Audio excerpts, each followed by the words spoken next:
Welcome, everyone, and thank you for joining us today for this important discussion on why outsourcing fails for many firms. While the promise of cost saving, efficiency, and expertise makes outsourcing attractive, there are multiple pitfalls that can make it a challenging endeavor. Today, we'll dive into some points that detail why outsourcing efforts fail and how firms can overcome these challenges. Uh, the first issue is the lack of the cloud infrastructure. Outsourcing becomes increasingly difficult when firms have not set up cloud infrastructure, especially in case of bookkeeping and accounts preparation. Now these days, QV, Zero, and other cloud software provide ample efficiencies, both in terms of reduction of resources and time needed for all compliance work. In absence of cloud-based accounting and related tools, it becomes very unproductive to synchronize data and update the data across different locations. The obvious solution is to invest in a cloud software and create cloud infrastructure that will facilitate better collaboration and information flow, thus making the outsourcing process much smoother. The next issue is absence of well-defined internal systems and processes.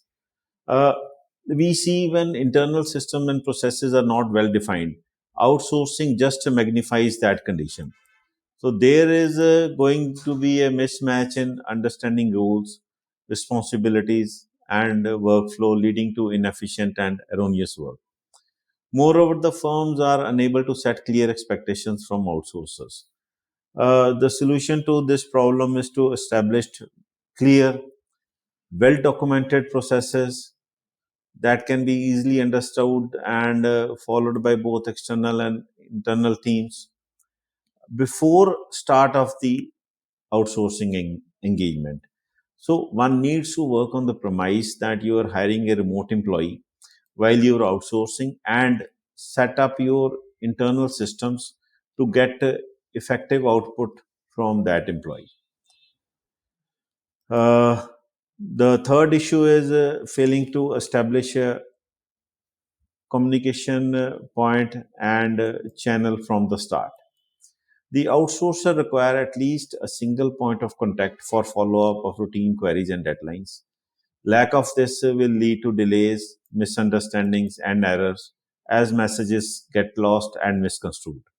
The obvious solution would be to appoint a dedicated liaison or a project manager or ask your team members to establish com channels early.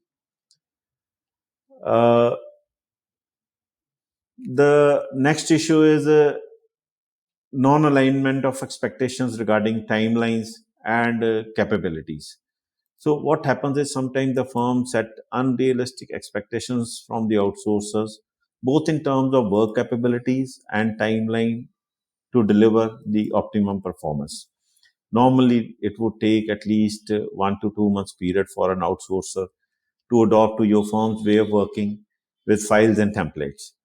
Then the firm should also take into consideration that outsourcer would have some sort of a setup time for each and every job, and one cannot expect the outsourcer to deliver the completed job in the same time frame as would an on-site or your own staff would be able to.